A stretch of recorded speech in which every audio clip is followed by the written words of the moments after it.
Perfect preservation, ladies and gentlemen. Perfect preservation. That's what our Muslim friends have been telling us for decades. Perfect preservation, right down to the letter, from the time it was revealed to Mohammed. Seeking evidence for this claim, we opened their most trusted sources, and we read about entire chapters of the Quran being lost forever, large passages being lost forever, verses being eaten by a sheep, lost forever. How did our Muslim friends respond when we showed them that their own sources repeatedly declare that the Quran was changed over and over and over? They said, perfect preservation, right down to the letter.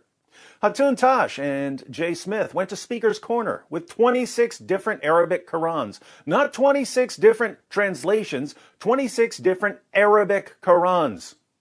How did our Muslim friends respond? Perfect preservation, right down to the letter. Non-Muslims are publishing entire books filled with Quran variants. How do our Muslim friends respond? Perfect preservation, right down to the letter.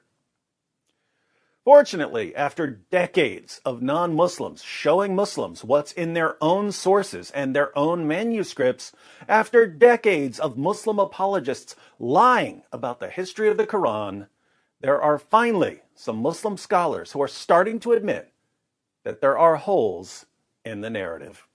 And it's very clear to you and to every single very advanced student and specialist that the standard narrative has holes in it. That's what I'm going to say. Why are they finally acknowledging that there's a problem? Because the evidence is piling up too fast. And Muslim scholars are realizing that the longer they deny reality, the more shame and embarrassment they'll face later. Now, the new problem we face is that even as Muslim scholars are finally acknowledging that there are holes in the narrative, Muslims are reinterpreting the words of their own scholars, insisting that what their scholars really mean is that there are simply different ways to pronounce certain words in the Quran. This is sheer nonsense. Cheikh Yasir Qadhi would not be in full panic mode over some pronunciation differences. Mohamed Hijab wouldn't have needed to delete an entire section of an interview if all Cheikh Yasir Qadhi had meant was that there are different possible pronunciations of the same word. But let's focus on Dr. Shabir Ally, who has recently admitted that there are different Qurans in different parts of the world. Today, most Muslims read the Quran in a text that is referred to as the Egyptian edition of 1924. That's how scholars refer to it. Most Muslims may not have realized that this is the designation for that manuscript, for that text. To Muslims in general, this is just simply the Quran. But this is not the only text of the Quran that is read throughout the world. He's also admitted that there are differences in Quran manuscripts. So there was this period in which Muslims had the opportunity to teach others the Quran without insisting on the precise words. Recently, a manuscript has been discovered from Sana'a in Yemen, and it's referred to as the Sana'a manuscript. That manuscript has two layers of Quranic writing.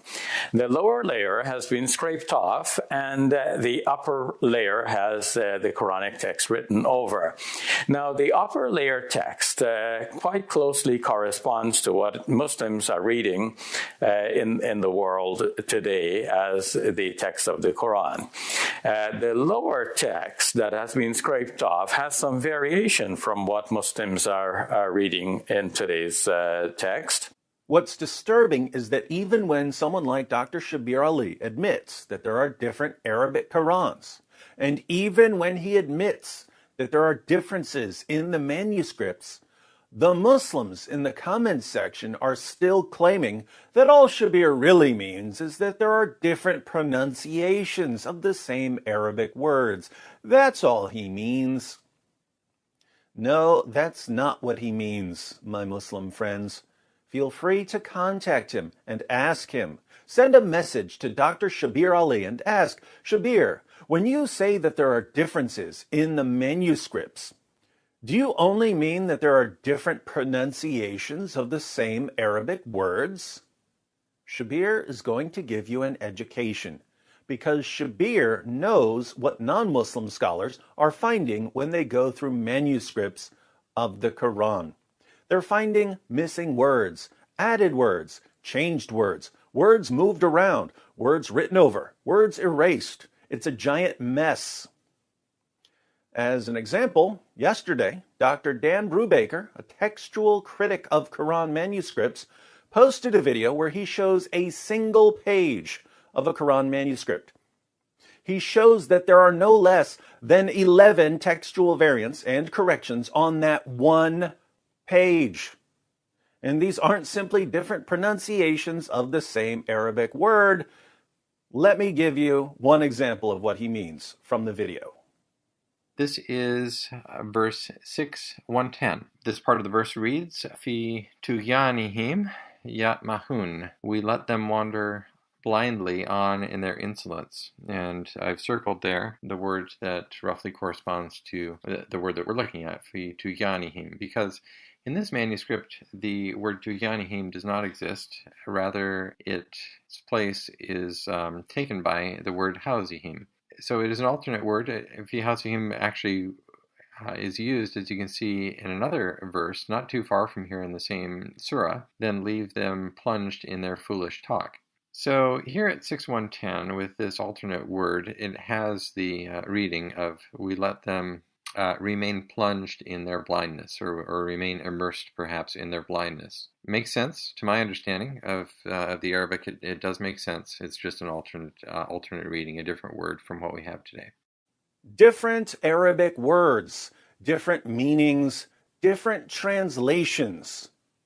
And what are our Muslim friends going to conclude from this? Perfect preservation, right down to the letter. My Muslim friends, do you have any clue what kind of damage you're doing to the future of your religion right now?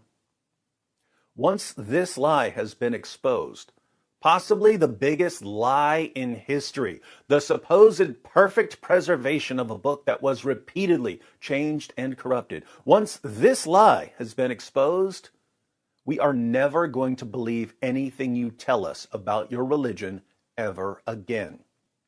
When you lie to our faces about what we can see with our own eyes, you destroy your own credibility.